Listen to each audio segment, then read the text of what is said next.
저는 이렇게 생각을 합니다. 저는 선생님 얘기 들으면서 너무 극단적인가? 아니 약간 극단적이고요. 네, 맞죠. 예. 그 부분에 있어서 저는 그냥 언젠가는 다 없어지는데 뭐 어떡할 거야? 이거는 여기 언젠간 다 없어져요. 기본적으로 저희 편집 방향과 좀 이렇게 일치하지 않지만 우리 다 망하는 걸로. 아유 다 망해요. 저희 연구소 입장과 일치하지도 않는 것 같은데.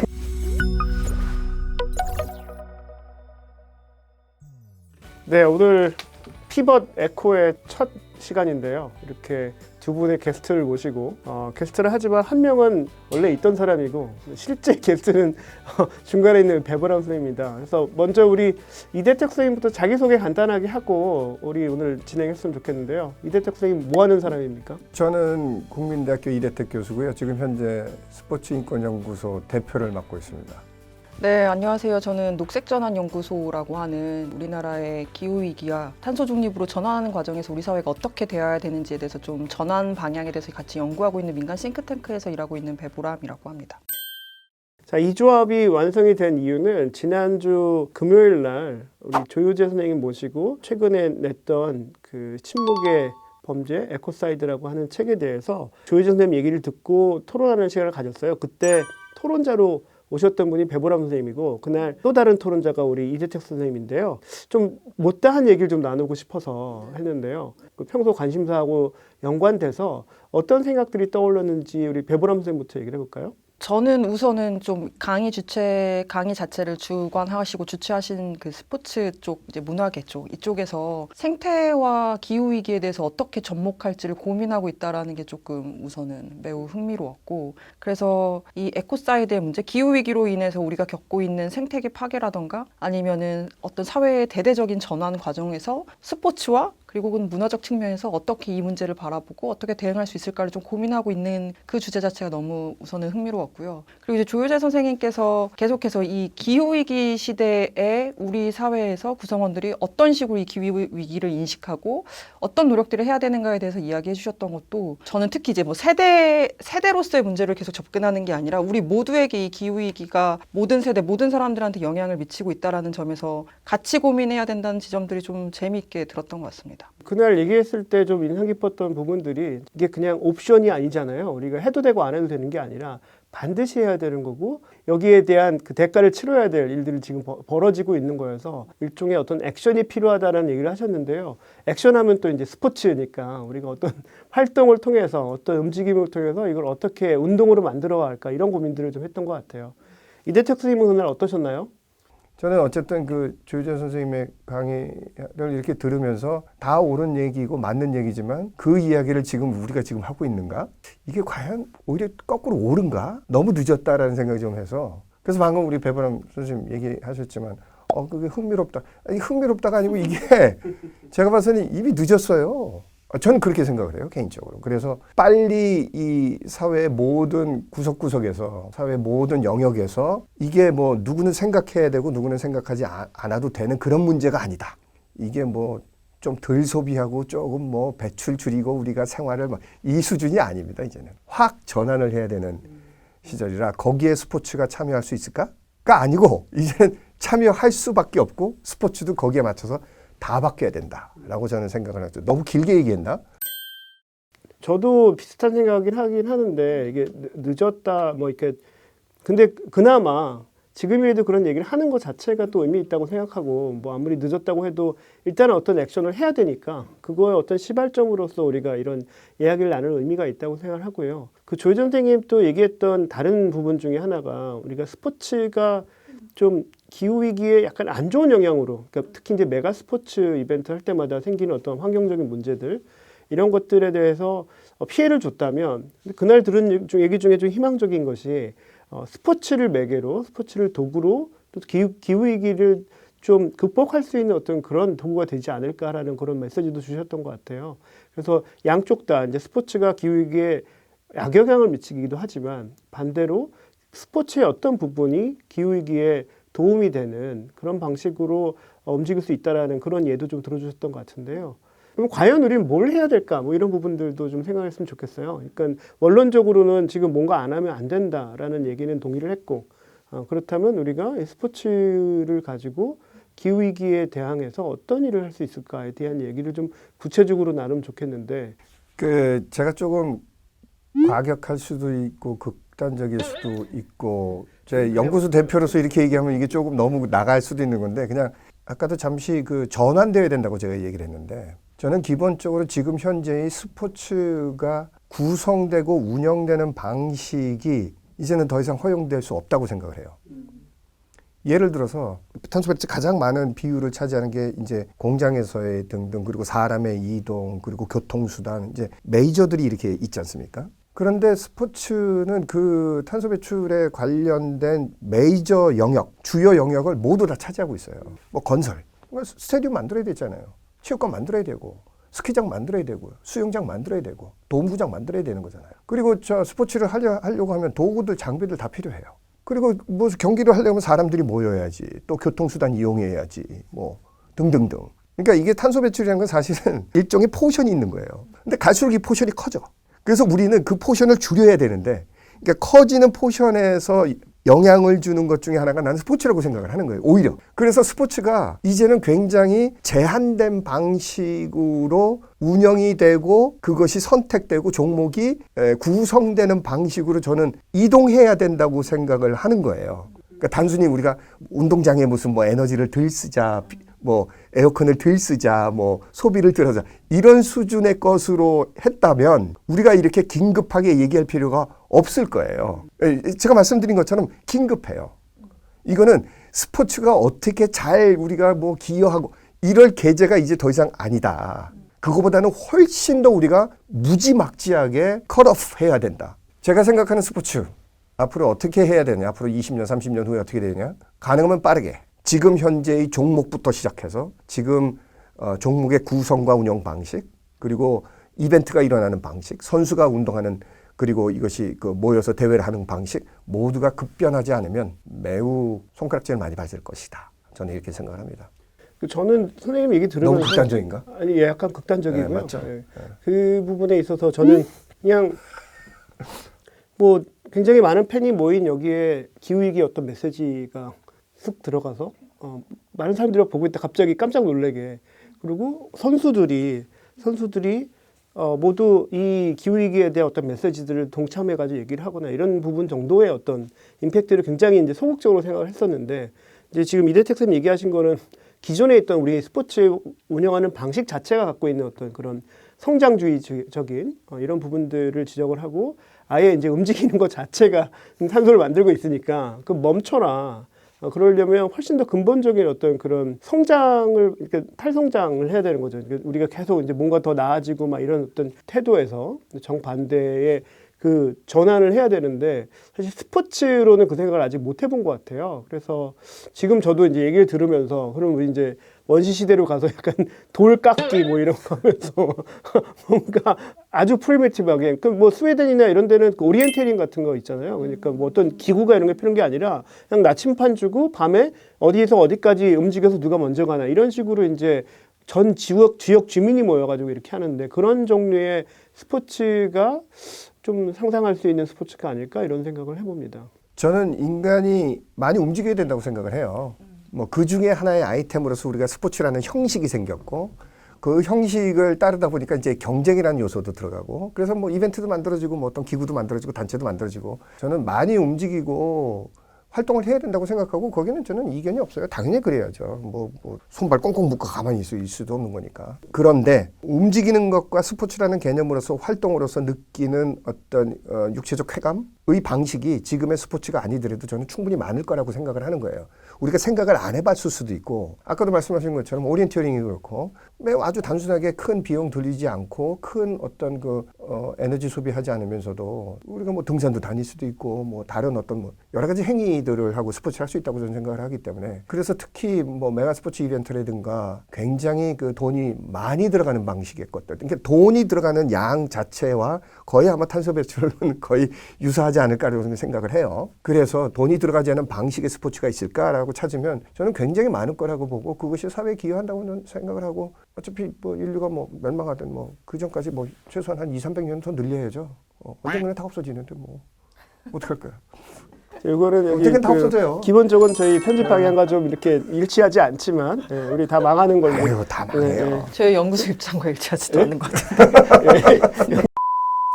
저희가 사실 저희 이제 두 선생님을 처음 만나게 됐던 것도 가리왕산 때문에 만났던 거잖아요. 평창 동계올림픽에서 그 가리왕산이라고 하는 조선시대 때부터 계속 이어져 왔던 보호구역에 스키장을 건설하는 게 이게 맞냐. 이 질문들 속에서 이제 선생님들을 만났던 거고, 그 가리왕산 같은 경우도 어떻게 보면 조혜자 선생님께서 말씀하셨던 것처럼 그 지역도 어떤 작은 규모에서 생태적 학살이 일어난 거죠. 그리고 지금도 계속 비가 오면 휩쓸려 나가고, 그런데 이제 그러면 거기에 대한 부분들을 복원할 수 있는가, 원래대로 복원할 수 있는가는 사실은 불가능하겠죠. 그 부분은. 근데 이제 그럼에도 불구하고 그것을 어떻게 복원하고 어떤 형태로 그 지역을 우리가 기억하거나 혹은 남길 것인가에 대한 이제 질문들이 실제로 지금 지역에서 엄청난 논쟁거리가 되고 있거든요. 이제 그랬을 때 이 기후위기 시대에 메가스포츠 시설이 열렸고 그 시설을 어떻게 해야 하느냐에 대한 부분들은 사실 환경이나 기후위기에 대한 고민들을 하는 저 같은 사람들이나 혹은 스포츠라던가 스포츠 인권에 대해서 얘기하시는 선생님들 같은 분들께서 또다시 좀 이 부분들에 대한 고민거리들이 남겨지는 거잖아요. 이런 부분들을 어떻게 할 것인가. 가리왕산 얘기하니까 또 그날의 기억이 옛날 적의 기억이 나요. 떠오릅니다. 그 IOC에 항의 서한 보내고 그때 IOC 대변인하고 강릉 가가지고 만나기도 하고 가리왕산 직접 가가지고 하다가 맞아요. 거기 공사하시는 분들이 우리 가로막아가지고. 맞아요. 예. 그런 일들. 예. 근데 사실 그때 거기 개발하고 하는 기본 조건이 원상 복구가 기본 전제였어요. 근데 이제 우린 처음부터 원상 복구는 불가능하다라는 얘기를 계속 지적했는데 할 수 있다고 계속 우겼죠. 그리고서는 눈 가리고 아웅식을 하기 위해서 묘목을 몇 개 뽑아서 위에다 이렇게 옮겨놓고 요것들을 다시 끝나면 요걸 다시 옮겨와서 여기다 심겠다라는 그런 말도 안 되는 그런 쇼를 하고 결국 거기 올라가 있던 묘목도 다 죽었거든요. 지금은 아무도 책임을 지지 않고 있고 그 지역 사회는 지금 파탄이 났고 그리고 뭐 환경도 지금 회복이 안 되고 있죠. 산림 유전자 지역으로 엄청나게 보호받아야 될 때를 올림픽이나 어떤 국가적인 이벤트로 이렇게 망가졌다라는 거가 어떤 역사적인 교훈으로서 이거를 이렇게 막 뻘겋게 드러나고 산사천하고 뭐 이런 것들을 복원도 해야 되겠지만 일종의 레슨으로서 이게 우리가 최근에 이런 짓을 했다라는 것들을 굉장히 잘 보존해서 그걸 보존해서 후세에게 좀 알리고 이런 짓들을 우리가 근래까지 했다라는 것들을 좀 알리는 그런 방식의 캠페인도 필요하지 않을까. 복원 안 되는 거에 대해서 남아있는 사람들한테 알려주는 것도 어떤 중요한 방식의 교육이겠다라는 생각이 오늘 잠깐 들었습니다. 이제 동계올림픽 자체를 이제 없애버려야 되는 거 아니냐, 뭐 이런 사실은 얘기도 있었고, 특히 한국 같은 경우도 동계올림픽 하려면 눈 다 인공눈 쏟아부어서 하지 않으면 불가능하고, 그럼 이제 뭐 물론 더 추운 곳이나 뭐 이런 곳으로 갈 수도 있겠지만 그런 거라든지 아니면 그런 기사 봤었던 것 같거든요. 기후위기 때문에 예전에 이제 올림픽, 하계올림픽 열리면 뭐 철인 3종 경기라던가 마라톤이라던가 이런 거를 하는 게 계절이 이제 점점 더워지니까 어떤 나라에 갔을 경우에는 마라톤을 하면 정말 선수가 너무 이 생존 건강에 심각한 문제가 있을 정도로 이런 부분들이 이제 쟁점이 된다던가. 그럼 만약에 7월 말 8월 초에 한국에서 하계올림픽을 한다, 마라톤을 한다, 죽을 수도 있어요. 상상을 하기가 어렵잖아요. 정확히 그 문제 때문에 도쿄올림픽 때 마라톤이 원래 마지막에 열려야 되잖아요. 그거 일정 조절하는 게 굉장히 힘들었어요. 왜냐하면 그래서 마라톤만 북쪽에 가서 하자 뭐 이렇게 해서. 아, 또 조금 추운 그렇죠. 데로? 예, 예. 그래서 그 시기에 마라톤을 일본에서 하는 것도 매우 위험하구나. 위험한 일이어서 그것들의 그 조정들이 계속 있었고 그것 때문에 사실은 지금 아까 기후위기랑 연결돼서 앞으로 우리가 할 수 있는 운동을 할 수 있거나 생활할 수 있는 면적들이 점점 줄어들고 있잖아요. 그러니까 그 얼마 안 되는 그 땅에서 지금까지 했던 거를 그대로 누리기에는 이건 사실은 좀 인간적으로 미안한 거 아닌가? 왜냐면 지금 빨간 쪽에 있는 사람들 지금 제대로 숨도 못 쉬고 있을 정도로 더운 사람들이 있는데 우리는 거기 에어컨 틀어놓고 카타르에서 월드컵을 그렇게 그 구장에다 에어컨 틀어놓고 하고 있는 것들을 이렇게 볼 때 과연 우리는 윤리적으로 어떤 고민을 해야 되는가 그런 것들이 이런 얘기들을 하면서 나오는 그런 시사점이라고 생각합니다. 말씀하신 것처럼 기후가 스포츠에 주는 영향, 스포츠가 기후에 주는 영향, 이 두 가지 양방이 있잖아요. 지금 현재 기후가 몇 도가 오르고 뭐 7, 8, 9월 무지하게 더워져서 이제 경기가 하기가 어렵다 하는 것을 고민하는 것은 이 고민은 껌값이라고 생각을 해요. 왜냐하면 그냥 시간 조정하고 그냥 위도 조정하고 개체지 조정하고 아니면 실내 환경 변하면 그러면 뭐든지 다 해요. 그러니까 환경에 의해서 영향받는 인간의 스포츠 활동에 대해서 고민을 하시는 거는 나는 고민의 축에 안 든다고 생각을 해요. 그 고민을 하는 거는 너무나 우리가 평온한 걱정이에요. 거꾸로 그래서 너희들이 스포츠를 하기 위해서 환경에 미치는 영향을 고민해 봤느냐가 너무 중요하다는 거예요. 그것이 원래부터 해결이 돼야 그나마 좀 더운 지방에서도 시합을 할 수 있고 그게 난 가능해진다고 생각을 하거든요. 아니, 마라톤 딴 데서 하면 돼요. 딴 데서 하면 되는 거예요. 더워? 그러면 차갑게 만들고 추워? 그럼 따뜻하게 만들면 되는 거예요. 그 기술력이 우리한테 없는 건 아니잖아요. 근데 이제 뭐 그런 부분에서 되게 비슷하게 최근에 읽었던 기사 중에 코로나 시즌 동안 그 작년인가 재작년에 문체부에서 우리나라 골프를 대중화하겠다고 대중화 선언을 한번 했었거든요.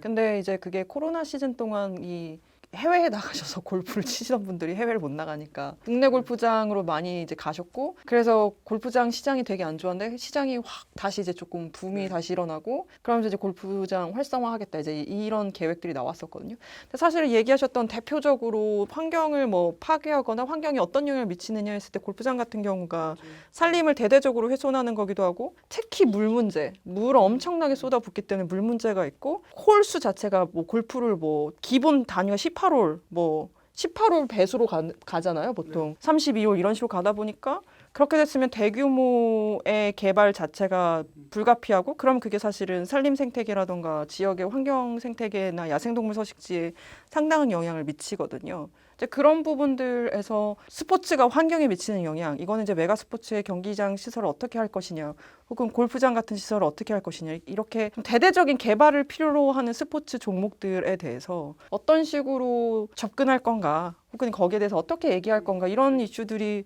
교수님께서 계속 얘기하셨던 부분들이 연결되는 것 같다는 생각이 들기는 하네요. 그러니까 골프 얘기하기 시작하면 또 이제 또 끝이 없나요? 끝이 없는데 예. 우리가 이제 마무리를 또 이렇게 아까도 제가 좀 극단적으로 말씀을 드리긴 했지만 저는 좀 보장될 수 있는 방법들은 찾아야 된다고 해요. 생각을 해요.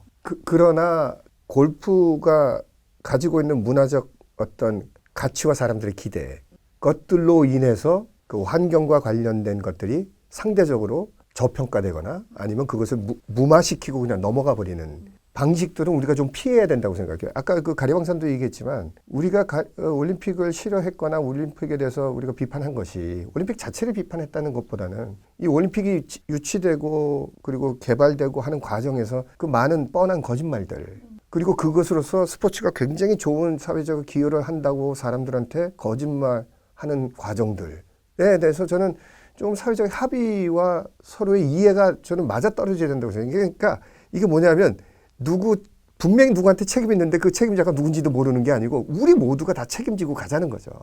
그러면 저는 어느 정도 그것이 나중에 공유될 수 있는 책임이라고 생각하고 책임을 나눠 가진다고 생각을 해요. 그러니까 환경이 파괴되면 파괴되는 만큼 우리가 얻는 것들이 무엇인지 또는 그것을 파괴하지 않았을 때 우리가 잃는 것이 무엇인지 또는 거꾸로. 그러니까 저는 스포츠라는 것이 꼭 그렇게 산업적으로 비싸고 고급지어야 하는 것인가? 아닐 수도 있다고 생각을 하는 거죠. 그러니까 그런 거에 대한 우리의 인간의 창작력이 왜 없느냐는 거죠. 저는 있다고 봐요. 그리고 그것이 혹시 왜 그래야 되냐 하면 그것이 조금이라도 우리가 이것을 원래 2000년대 하던 방식대로 했을 때의 문제점을 그래도 없애잖아. 그 정도 위안을 갖고 우리가 하지 못할까요? 인간이 그렇게 우매한가요? 나는 그렇게 생각하지 않거든요. 단지 몰라서 우매한 척한 거지. 여기까지 왔지. 사람들이 그 내용 다 알고 나면 우리가 이상한 짓 했네? 이렇게 다 동의해버릴걸요? 근데 아무도 그런 걸 얘기하지 않잖아요. 시작할 때 무슨 얘기 해야 될지 모르겠다고 하셨던 이것도 선생님께서 지금 급발진하셔서 지금 멈추기 좀 어려울 정도가 됐는데 잘하셨고요. 잘하셨고 이제 이재석 선생님 이렇게 이제 급발진해서 얘기한 것 중에서 어떤 부분들은 처음에 우리 주최 측과 좀 맞지 않는다 뭐 이렇게 약간 거리를 뒀지만 사실은 스포츠를 보는 굉장히 새로운 생각들을 되게 유연하게 확장시키는 어떤 좋은 기능이 있다고 생각하고 우리가 어떤 스포츠를 좀 기후위기에 도움이 되는 기후위기를 막는 방식으로 갈 수 있다면 그 이유가 우리 스포츠를 확장시키거나 변환시키는 아주 중요한 어떤 이유로서 작동할 수 있고 그거를 근거로 우리가 변화시킬 수 있겠다 이런 동력이 될 것 같다는 생각을 합니다. 그래서 오늘 얘기는 사실 어디로 갈지 모르고 시작이 됐지만 그리고 오늘은 배보람 선생님은 얘가 여기 왜 오냐라고 계속 궁금해하면서 왔지만 제 이야기를 잘 정리해 주시네. 네, 결국은 잘 얘기가 끌어주시네. 얘기가 네. 우리의 목적에 잘 맞게 잘 된 것 같고 가기 전에 야 이거는 꼭 해야 되겠다라는 얘기 좀 해주시죠. 그러니까 사실은 지금 기후위기 계속 얘기하면서 전 인류가 공동의 목표로 삼고 가야 된다고 얘기하는 것 중에 하나가 지구의 평균 온도 상승을 1.5도씨 이내로 억제하는 게 이제 기후 관련한 활동을 하시는 분들이나 혹은 전문가들이나 국가들도 그걸 목표로 이제 가고 있고 이제 최근에 그 IPCC라는 곳에서 이제 보고서를 하나 발표를 했는데 지금 지구 평균 온도가 1.1도 상승했고 지금 이 추세로 계속 가면 1.5도씨를 넘어가는 시점이 한 30년에서 35년 사이라고 이제 이야기를 했거든요. 그러다 보니까 이제 저희가 뭐 7년 남았다, 뭐 10년 남았다 이런 식의 얘기가 이제 그런 자료를 인용하면서 이제 이야기하게 되는 건데 얘기하셨던 것처럼 스포츠 역시도 전 지구의 평균 온도 상승을 1.5도씨 이내로 억제하고자 하는 어떤 전 인류적인 노력에 들어와야 한다는 거죠.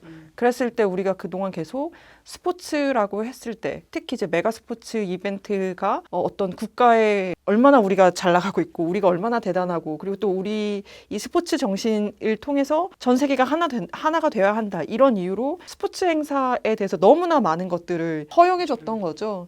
그런데 그 허용들이 이 기후위기 시대에 1.5도의 기온 평균 상승을 막기 위한 전 인류적 노력에 적절한 것인가에 대해서는 다시 한번 평가받을 필요가 있는 거고 여러 논의로서 이제 저희도 같이 개입하기도 했고 같이 활동하기도 했지만 가리황산이라던가 혹은 메가 스포츠 이벤트에 대한 더 이상 이런 식으로는 할 수는 없다라는 문제의식도 이게 기후위기라던가 환경 문제에 있어서 전혀 좋은 방식이 아니기 때문에라는 공감대가 점점 커져서라고 생각을 해요. 그래서 그런 부분들이 연구소와 환경 문제를 고민하는 많은 사람들이 스포츠계에서도 고민이 돼서 조금 더 다양하고 중요한 의제들을 던질 수 있었으면 좋겠다는 생각이 들고 네, 불러주셔서 감사합니다. 네, 감사합니다. 네.